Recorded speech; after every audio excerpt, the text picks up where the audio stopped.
ایک حاضر جواب مرد یا عورت خود کو متواتر اپنی حد اور طاقت کی یاد دہانی کراتا رہتا ہے۔ حقداریت اپنے اختیار میں لیتی ہے۔ یہ میری ہے، میں نے اسے کمایا ہے۔ اسی وقت حقداریت دوسرے لوگوں پر قلعے کرتی اور انہیں مدھم کرتی ہے، کیونکہ یہ دوسرے لوگوں کے وقت کی قدر اس لیے نہیں کرتی، وہ اسے اپنے کے مقابلے میں کمتر جانتی ہے۔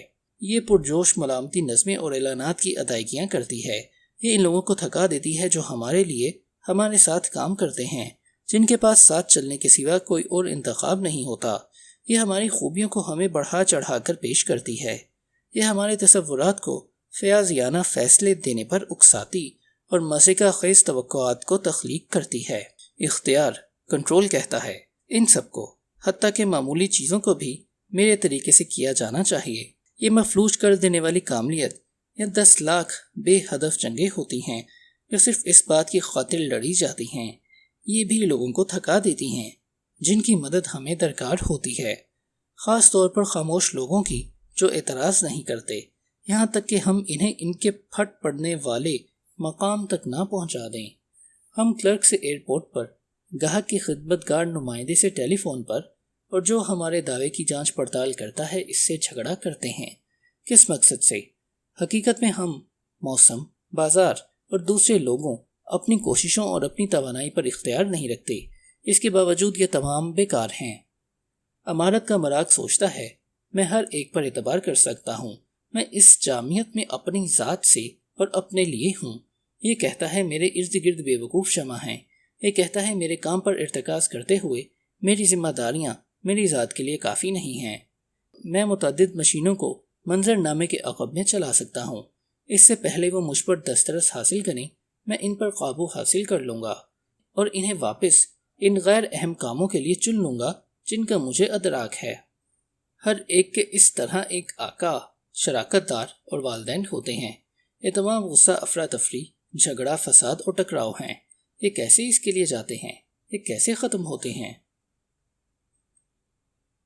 جو خوف میں ملوث ہوتا ہے وہ اپنے لیے حقیقی خوف حاصل کر لیتا ہے۔ سینیکا نے سچ لکھا تھا کیونکہ اس نے بحیثیت سیاسی مشیر کے امارت کے مراغ کی تباہیاں اعلیٰ ترین سطحوں پر مشاہدہ کی تھیں۔ افسوسناک باز رسی کا پھندہ ہے کہ یہ بے رحمی سے باہر پہلے نمبر کے لیے دیکھتا ہے تاکہ دوسرے لوگوں کی ہم سے لڑائی اور جڑی کھوکھلی کرنے کی حوصلہ افزائی کر سکے۔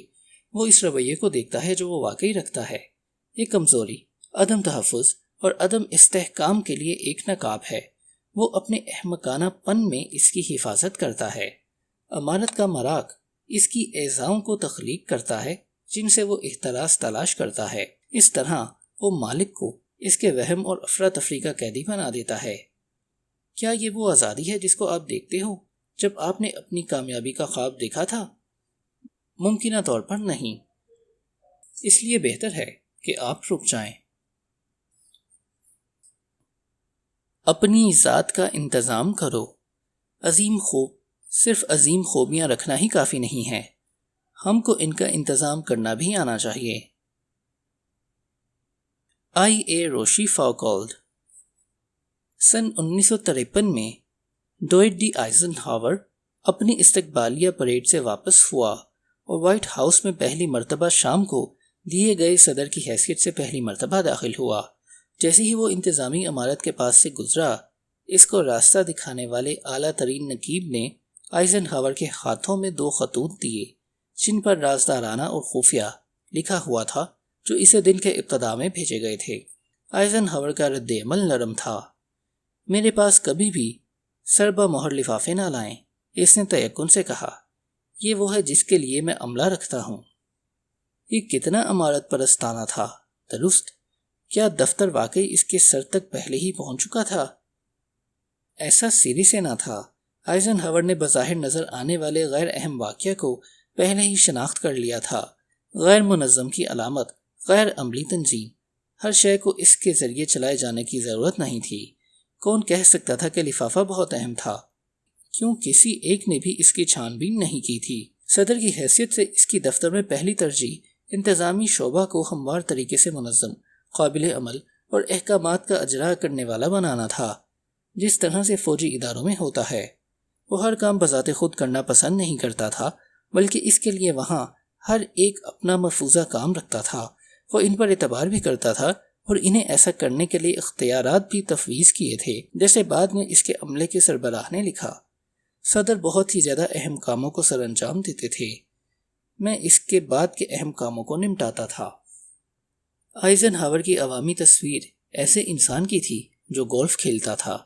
حقیقت میں وہ ایسا کچھ نہیں تھا جو ہمیشہ کاہل الوجود ہو، بلکہ فراغت کے لمحات میں جو مہیا ہوتا تھا وہ کرتا تھا، کیونکہ وہ سخت جہاز چلا رہا تھا. وہ جانتا تھا وہاں جلد اور اہم مترادفات نہیں تھے. اس کا مفروضہ کام ترجیحات کا تعین تھا، بڑی صورتحال پر سوچنا اور پھر اپنے ماتحت لوگوں پر ان مفروضہ کاموں کو سر انجام دینے کے لیے اعتبار کرنا جن کے لیے ان کو ملازم رکھا گیا تھا. ہم میں سے اکثر صدر نہیں ہیں، یا حتیٰ کہ کمپنی کے صدر بھی نہیں ہیں، لیکن اپنی زندگی میں سیڑھیوں پر اوپر چڑھتے ہوئے نظام اور کام کی عادات ہمیں وہاں لے جاتی ہیں جہاں ہم لازمی طور پر اپنے کو وہاں رکھنا نہیں چاہتے. جب ہم آرزو کر رہے ہیں یا کم وقت میں ہم طبیعت کا خاصا ہو سکتے ہیں، ہم بد انتظامی کی سخت محنت اور تھوڑی خوش قسمتی کے ساتھ تلافی کر سکتے ہیں. یہ اسے بڑے ٹکڑوں میں کاٹنے نہیں چاہتا. حقیقت میں یہ آپ کو ڈبوتا ہے اگر آپ ارتقا نہیں کرتے یا منظم نہیں ہوتے. ادب سرائے.